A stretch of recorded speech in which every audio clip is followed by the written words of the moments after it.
So we can go ahead and get started. I have started recording. Thank you all so much for joining us today on our last day of the Environmental Justice Symposium. I am pleased to introduce Savi Horne, the Executive Director of the NC Association of Black Lawyers Land Loss Prevention Project. So if you want to take it away, Savi, I will make you a co-host so you can share your screen if you need to. And you should be good to go. People stuff. Feel like, share. I guess I'm not like that easy with the technology. This is Friday afternoon, and I just want to thank everyone for joining this workshop. I know you've had a good deal of learning throughout this conference and this week. And so I especially like to thank you for even the reorientation of the Zoom link to be with us in this space. I would like to ground this meeting in two ways. I would like to acknowledge that from where I stand is Occaneechi land, and the land where African Americans were enslaved, and the land where they leaped ahead economically when conditions were ripe for more participatory process in their livelihoods, and then taken away by expansion, urban renewal in Durham. And so I'd like to acknowledge the economic and working shoulders that we all stand on, and the ancestral history and places. I would also like to remember those who have transitioned due to this pandemic and this tragedy that has overtaken the world, as we know, and has marked intergenerational knowledge moving forward. And so I just would like to just uplift those spirits and to thank them for their presence and contributions to our lives and in our families and the nation and the world. And in remembrance as well as for all those who are suffering through because they lack access to the vaccine, that the world community will yield a call that until there is no COVID, none of us is safe. And an injury to one is an injury to all. So, which is one of the expressions that came out of the civil rights movement, but it's also a very grounded way of acknowledging injustices that came from many, many traditions. So I'd like to just acknowledge that. And again, thank you for being here. So I would just like to say that it really is an honor to be here with you all. I thank Juhi, I thank others who were part of the committee in the process. And I also thank all the emerging student food activists on campus and social justice activists and climate justice activists and all those who just want to see a much better world that we can all thrive in and play in and be at peace in and have joy. So I just would like to just uplift the student body of NC State for hosting this very important series of lectures and talks. So while I am speaking to food sovereignty and community resiliency, I feel that that conversation needs to be grounded in several places, and not just food sovereignty, but land and the way forward with policies and and activism to make change. I would like to frame food sovereignty from this perspective of Native American food colonization frame. And as noted in Sustainable Tribal Economies, a guide by restoring energy and food sovereignty to Native Americans. And in it, it's noted that the process of colonization not only deteriorated our bodies, but also the knowledge of food. Children were forced to board in school, fed greasy, salty, sugary foods, none of which had been in the native diet. That knowledge of native traditions and food system was erased and was basically deliberately suppressed, and that parents were forced from growing traditional foods and children removed from communities and lifeways. Native people were left with a future of food dependency and ill health. But there is a better way, and it begins with restoring our traditional foods.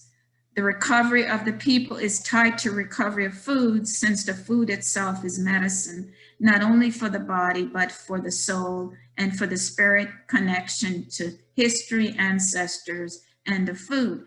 And I like this framing because it is cross-cutting with the foodways of Black and Brown people and Indigenous people in this country, and the link to food and just the foodways across the nation, coming from immigrant societies historically and overall. There was always that grounding of what food meant to families and the health and nourishment that you got from food.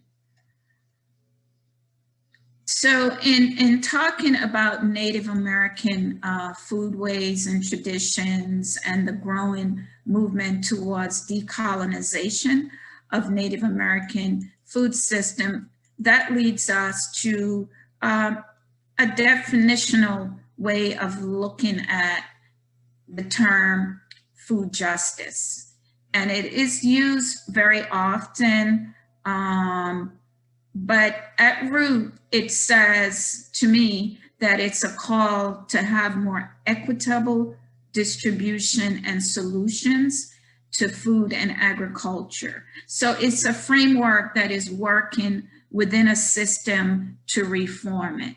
Liken that to the phrase environmental justice, and that movement is to, of course, use the framework of activism and laws to reshape community impacts and to lessen cumulative risk to community. So all of these look at reforming the system and making it fairer and more transparent. But I would say definitionally that food justice is a process where communities most impacted and exploited by our current corporate control, extractive food system can come together and redefine what they would like a community-based solution to look like within the confines of the current food structure. In addition to, when you look at the impact in communities and what we know to be the framework of food justice, one must also look at, well, what are the impacts? It's not just food, it's the water, it's the air we breathe, and that all of those pieces must be within the framework of which we reorient the system, and they themselves, of course, then leads directly into climate justice. So the framework of food justice, environmental justice, and climate justice are linked in the processes, in a legal framework, in a cultural framework, of reforming what is into what needs to be done with making these spaces, the climate, the food, the environment, a much better place for those who live in the communities. So it is within a framework, and that's why law firms such as the Land Loss Prevention Project and others in the country can then see themselves within that framework, because it is largely legally driven, because you're looking to reform structures. Now, it is not a revolutionary process by no means. In her latest book, and I mentioned this, and if somebody could just put that in the chat, Black Geographies, Race, Self-Reliance, Food Access in DC, Dr. Ashante Reese defined the problem with the food system and the food, and thereby the call for reforming the food system. She noted that the food system is broken because it has always reflected back to us the inequities that exist in our society. To really reckon with what that means, we have to consider how race, class, gender, sexuality, ability, etc., are not just individual experiences or identities, they are structures, often oppressive structures that cannot be ignored. To treat them intersectionally is to consider how food is not separate from race or separate from gender, nor separate from ability, and that a person or a community stand at these intersections. That means that they have radically different lives and chances for livelihoods as they relate to food. And so I would definitely, for those who are interested in decoding what food means within certain geographies, I would definitely recommend Dr. Reese's book. As we all know, and as being good students, we know that large agriculture corporations basically control 95% of our food and access to food, and that big ag and agriculture exert immense pressure through lobbying, and not only at federal, state, and local levels, but that they achieve their goal because it's very concentrated. And the goal is around how to maximize profits, and it's not about health or environment or social impact. So it's profit maximization. So some of the activist approaches is a pushback on this corporatized agricultural system that we know. In terms of even how we frame stuff, there was a growing popularity of the use of the word food desert, but many of us push back on that because it was a disempowering phrase. According to Horne Williams, who's a food activist in Chicago, and I would say a thought leader in that space, that word is inappropriate for many reasons, because it assumes and masks the structural causes of unequal access to food, such as racial, social, and economic inequality. The term creates a notion that the only problem is food and food access. Calling neighborhood desert may also reinforce the idea that poor communities have no resources on which to build, and they need to be rescued by outside forces. So even with that level of, we find the intentionality, the negative intentionality in the use of the word, and that it avoids looking more deeply into the structural changes that is necessary and may perhaps even lead to what would say superficial solutions. Okay, it's a food desert because there's no full service supermarket. So let's create this infrastructure for that. And usually when you're in a food deficit situation, the solution causes additional problems, including gentrification, particularly in urbanized communities and those on the peri-urban fringe. As you increase amenities and access to food, you displace people. Now, there are those of us in the movement and who began to use the word food apartheid. And in many regards, this is a much truer and more precise definition because it's really getting at the systemic reasons and control of local food. And you're looking at land resources, discrimination, land theft, and predatory marketing, and others that have impacted communities across the board and has created health undermining health conditions, and some of those conditions that we saw played out in this COVID-19 pandemic crisis, where due to food apartheid, and one might say healthcare system apartheid, if you will, that some community members and communities were least able to combat the virus because of already weakened structures around them, including their body environment.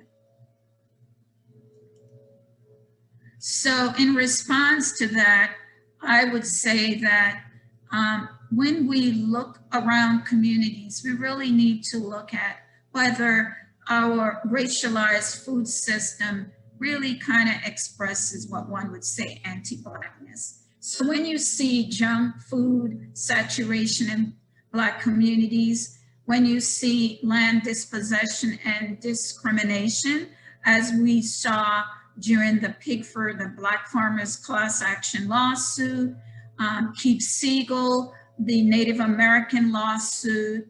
You also saw that in the Hispanic lawsuit, and to a lesser extent in terms of the impact of racialization in the women's lawsuit, to the extent that there were Black women and Latin women who were part of that.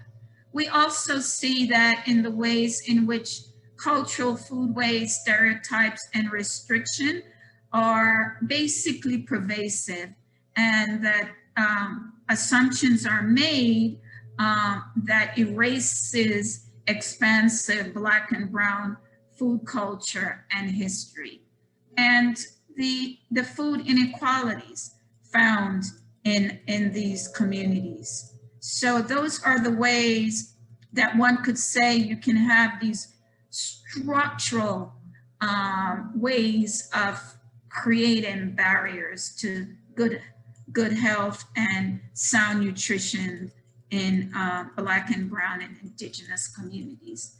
So with that being said, I think there's a need for what one would say rights-based governance, looking at the food system and how it's rooted and rerouted in healthy and cultural appropriate food system that is locally produced. We have been using food sovereignty, that I'm sure all of you are aware of, as a placeholder, but also has a movement organizing principle in food movements to get at the structural inequalities and to reroute the community control aspects so that communities have is in control not only of the growing, but also of the production and distribution. And I must say, given some of the reforms that we are seeing, or transformation that could be possible from the latest federal American Rescue Package dealing with the emergency debt relief for farmers of color, that there is that recognition that the food system has gotten so out of whack that there has to be a hard rewiring of the structure that Black and Brown and Indigenous farmers can thrive and make significant contributions to their rural economy and to the health of people in their communities. So I would say in many instances, notions of food sovereignty and its ultimate goals are shaded, or if not directly expressed, in terms of the outputs for the transformation that we hope we can see happen within our lifetime at the USDA and within our agriculture system. So that being said, I think there is clearly a space for what we are now calling within social activist movement and food rights spaces, the need for self-determining food economies. And for that, we mean harnessing the collective power to not only just reclaiming the local economies within the food system, but to radically change the corporate control, the ownership of seeds, and the extraction of wealth and labor to resource the corporate system, and developing a local, non-hierarchical, non-extractive food system within communities that respect labor and include alternatives like cooperatives and shared economic frameworks, co-ops not being the only space that we can land in. I would say in order for us to get to that place, we would need assistance of students to be looking at mapping what a Black food agency would look like. What are the resources within urban and rural spaces that would, if were made available, could really have a transformative changes within the food system in those places. And then there's also looking at new tools that's emerging in places like Detroit, of hankering a national food co-op in which a food co-op movement, which means stores, but cooperatively owned, could be seeded across rural communities and urban centers to meet the foodways of people of color within those places. The expansion, ways in which, Black farmers cooperatives could be ramped up, say, in North Carolina to meet needs.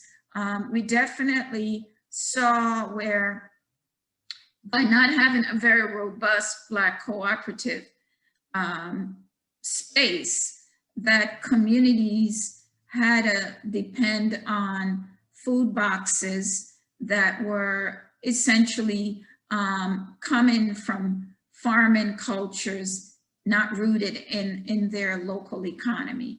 And that, according to some of the data points we have received from community members, even the food was not fit for human consumption because of the duration of the travel to get to the location of distribution. In that breach, farmers began to do what they called micro aggregation, in which community-based organizations work with farmers, aggregate the produce, and then distributed them to communities. We saw that at work with Olusanya farms coming out of Oxford. We saw Tall Grass Food Box operationalize that as well. And we saw the Farmers of Color Network of Rural Advancement Foundation International USA in Pittsburgh, how their farmers led to the efforts of these making food available to these micro aggregators. In Durham, we have the work of Earthseed Land and Farm Collective, which allowed spaces for local, scaled up local growth of food to distribute in local communities in Durham. We also have the Southeast African American Farmers Organic Network playing a role in terms of organizing of farmers in the Southeast to assist in getting local produce to our communities.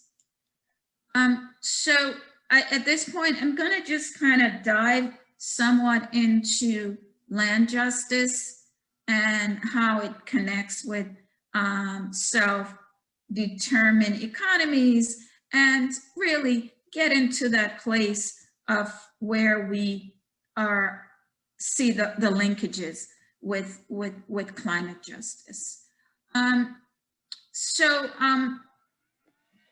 As noted, and I really could not feel like I would do this area justice if I do not call on the wisdom of Fannie Lou Hamer from Mississippi and her framing of what land means to Black folk. And she noted that in order for any people or nation to survive, land is necessary. She further noted that cooperative ownership of land opens the door to many opportunities for group development of economic enterprises which develop the local community rather than create monopolies that monopolize the resources of a community. So with that, one could then begin to look historically at what that meant in Mississippi and further throughout the South, as not only Black farmers grew food, but they also were able to make significant contributions in the civil rights movement, in feeding communities, and in helping activists to continue the work, the liberatory work that they had undertaken. And I'm sure some of this might be, of course, be known to most here in this audience, and that is Black land tenure, if you will. Using the word tenure, some people say ownership, but tenure more broadly, because that looks at the entire spectrum of how we own land. And it doesn't leave off the table heirs property, which is a collective family kingship land ownership structure that came as a result of ancestors not wanting to use will as a legal structure to transfer land from generation to generation because of the distrust of legal processes and systems and courts. So at the height in 1910, 50 years, mind you, at the end of slavery, you had 15 million acres of farmland and close to 1 million African-American farmers. And then after the Great Depression, we saw a drastic decline in the Black farm population, some have said it was reduced to about 50%. But ironically, during the period for civil rights, which is a period noted for social, economic, and political rights, known as the civil rights period, we began to see a dramatic, another wave of land loss that occurred. So we're gonna, I'm gonna basically share some figures from North Carolina. And the classic civil rights period is 54 to 69. In 54, there were 22,600 Black farmers working, and in 69, there was about it reduced, I'm sorry. So you had 22,000 in 54, and by 69, you had like about 9,000 farmers, like about a 57% decline. During that same period, in 1954, you had 1,870,000 farmers farming owning land. That's the land ownership in North Carolina. And then that declined to about, I would say, 560,000 by 1969, almost a 50% decline. And I believe that this is the reason why, coming out of North Carolina, you had the Pigford lawsuit. The lead plaintiff was a North Carolinian Black farmer, and out of that came some settlements. But as you know, in the Black Farmers Justice Act, which is in Congress, was introduced by Senator Cory Booker and others, but the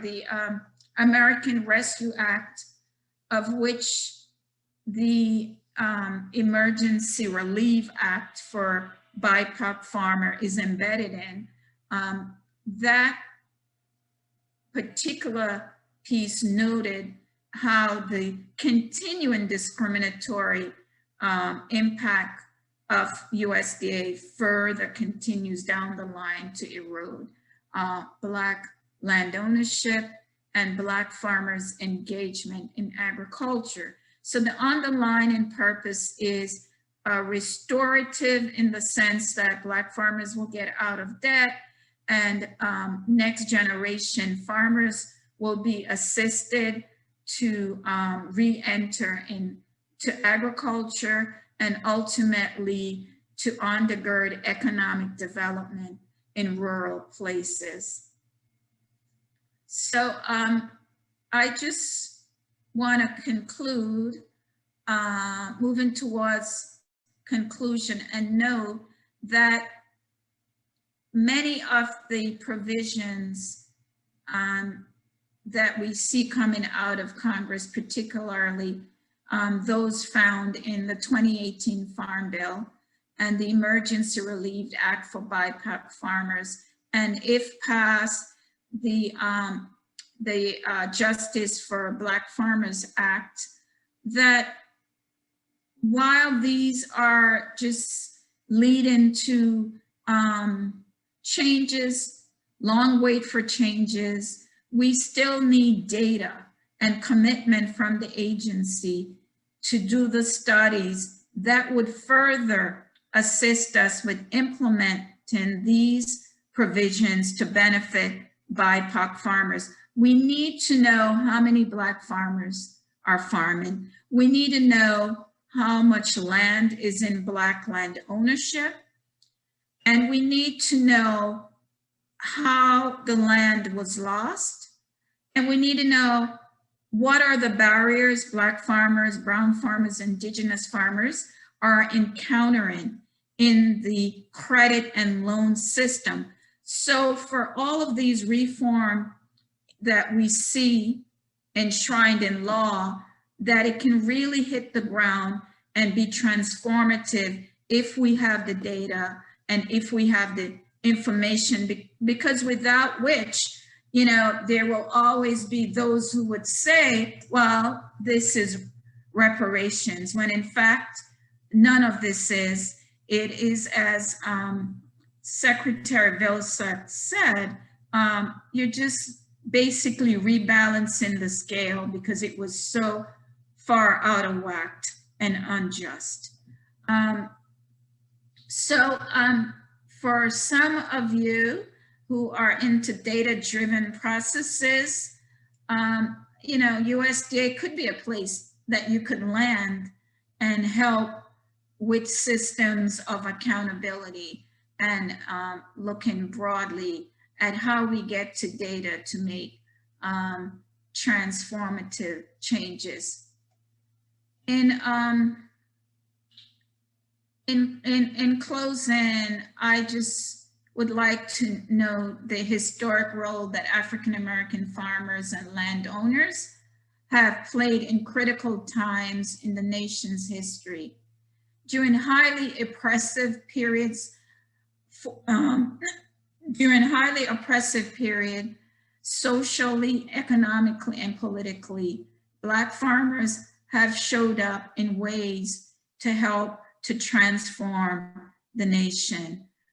Dr. Monica White, in her book, noted, by reclaiming this legacy, we will add more meaning and perspective for the resurgency of agriculture in the context of contemporary food justice and food sovereignty movements, and I will add climate justice movement. So I'm highly recommending to the list of reading materials, Freedom Farmers, Agriculture, Resistance, and the Black Freedom Movement by Dr.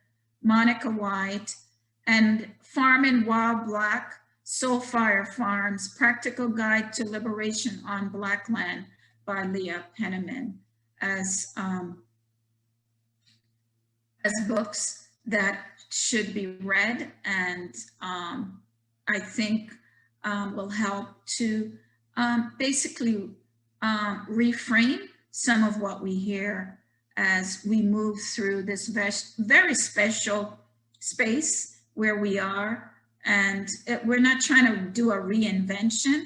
We're trying to basically get to a place where we really make transformative changes in our society. And I think we really are at that place.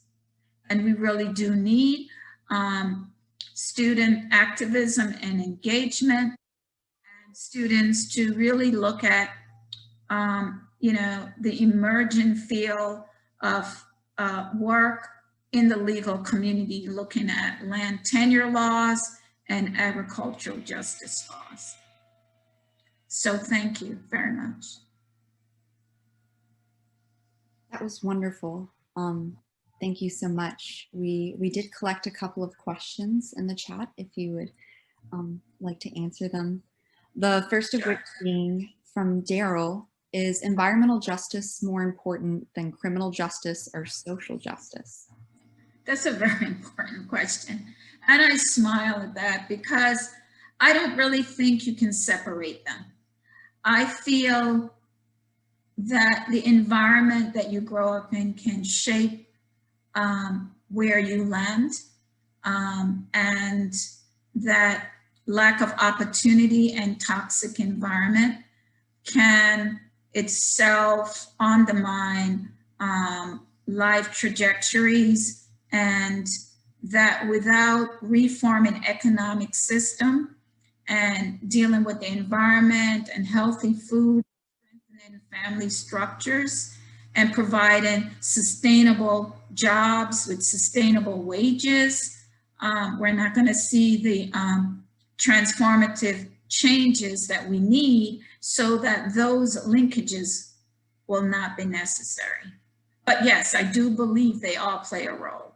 But at the same time, I'm really mindful of not blaming the family of origin, because that is too rooted in racialized system of looking at structures. Thank you. A second question we have from Lucas is, how exactly would we go about restructuring the food system to incorporate the needs of and elevate the health of underprivileged communities? Wow, Lucas, I suggest that be your dissertation topic. It's more than I can even answer.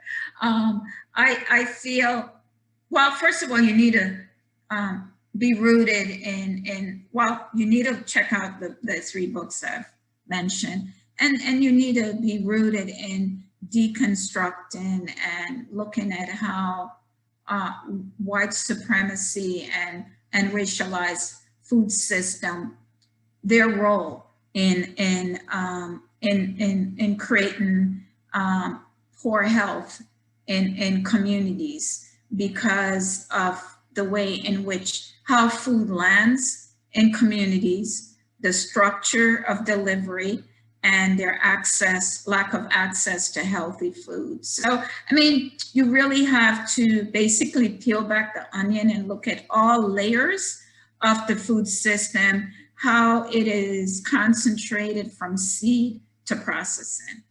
And once you look at that and you know how the fact that at least 70% of that is in corporate control, 70% of that food system we know are in the hands of big food companies. And so then you need to figure out, well, how do we really make sure or get at transforming that? And I think one of the answers would be in looking at more localized food system, but drilling it down to sovereignty, ownership of process by the very people who are eating the food.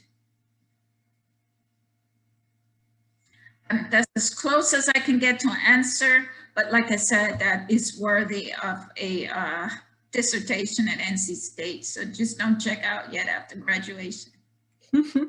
Well, I would like to invite Lucas to talk about his second question that he put in there because it was quite long and included a business idea. So Lucas, if you're still here and would like to unmute yourself, go ahead.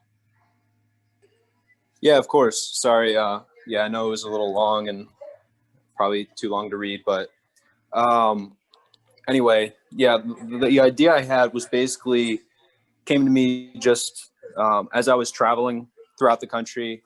I've done a couple road trips now, cross country, and what I kind of found was that on the road, you tend to be eating a lot of processed foods, a lot of,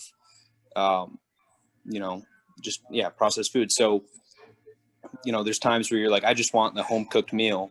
And that just really made me think about local food systems. Mm-hmm. And the idea basically that I had was a food sharing app that would kind of function like a Airbnb or Uber Eats in the same way that you would go on the app and you'd look at a map and you could see, you could see individuals that would be selling their meals or their local produce, right? So the only thing that I think there would be a problem with that would be, FDA regulations on licensing, and obviously you have to have a license to operate a restaurant and things like that. So, as a lawyer, as someone in the legal system, I was wondering if you could speak to that on what kind of problems you would run into. I can speak more. I'm not admitted into North Carolina bar, but I could speak to my experience looking at, and there are plenty of courses on food law that you might try to access from New York.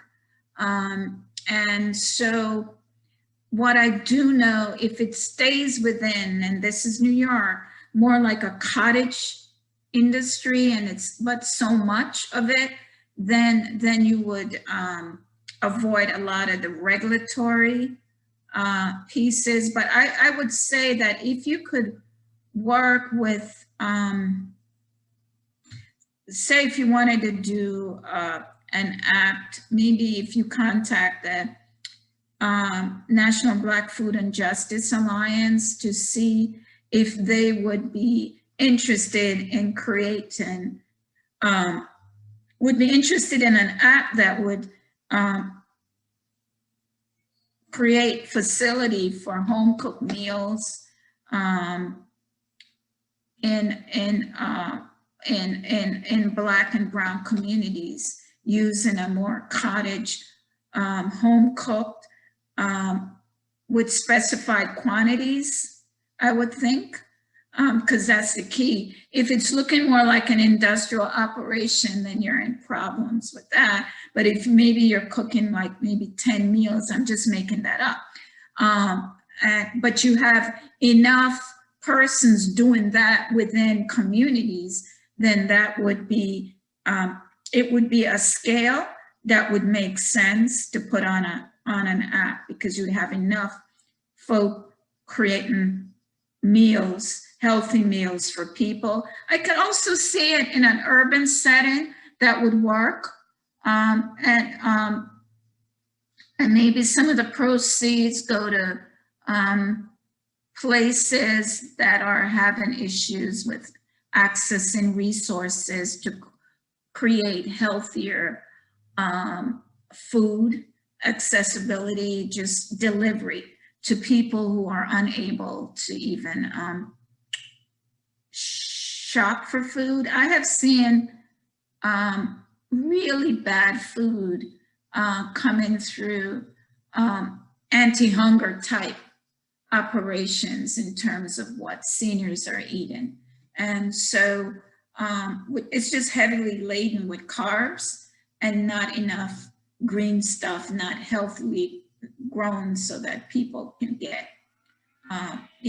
enough nutrition in that their body requires. So I would say not to give up on that idea, but you might want to maybe talk to,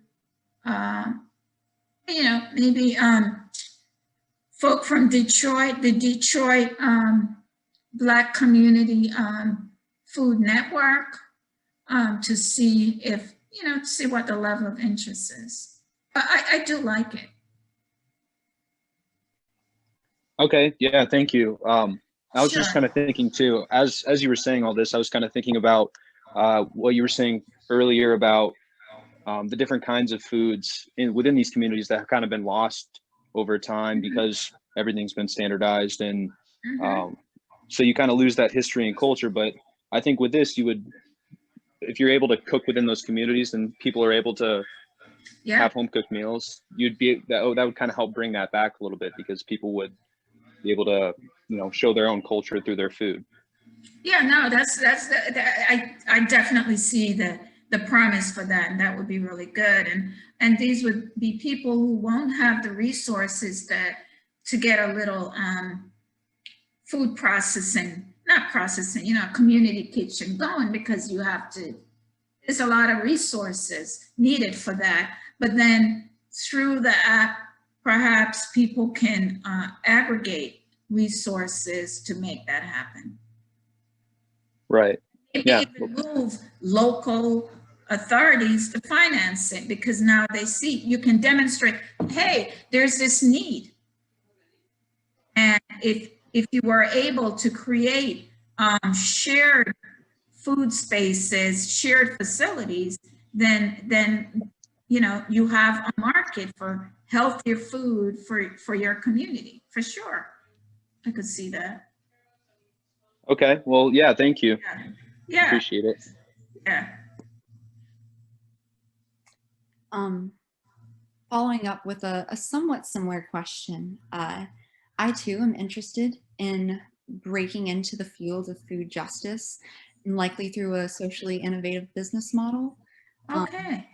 I don't, all of my ideas are half-baked right now, so I won't trouble with telling you the specifics. But as a white person, I would like to hear your recommendations for how I ensure that I'm connecting with BIPOC communities and creating a inclusive, equitable environment that directly serves a need. I want to avoid the white superiority complex. So any tips for, I guess, connecting with stakeholders? And where are you based? I'm in Raleigh, North Carolina right now. Okay, and you're North Carolinian? Mm-hmm.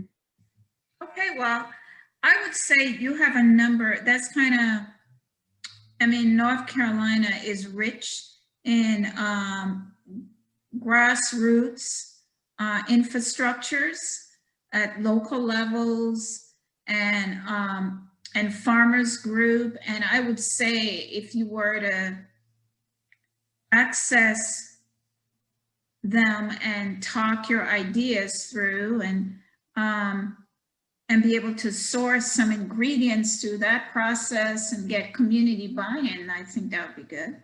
Okay. I know that in Durham, Earthseed is like a really good resource for that, of thinking through,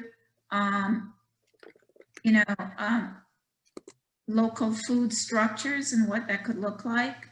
And I think there are a number of groups who would be welcoming to do that. Thank you. Thank you so much. Do not forget, Black churches would be a group of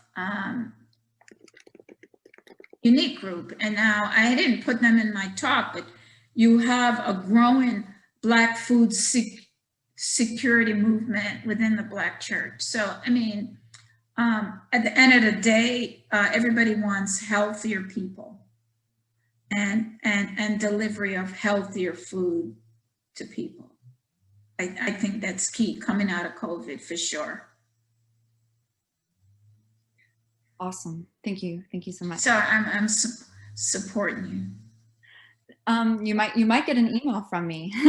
Okay, I'm expecting to get an email from you and Lucas.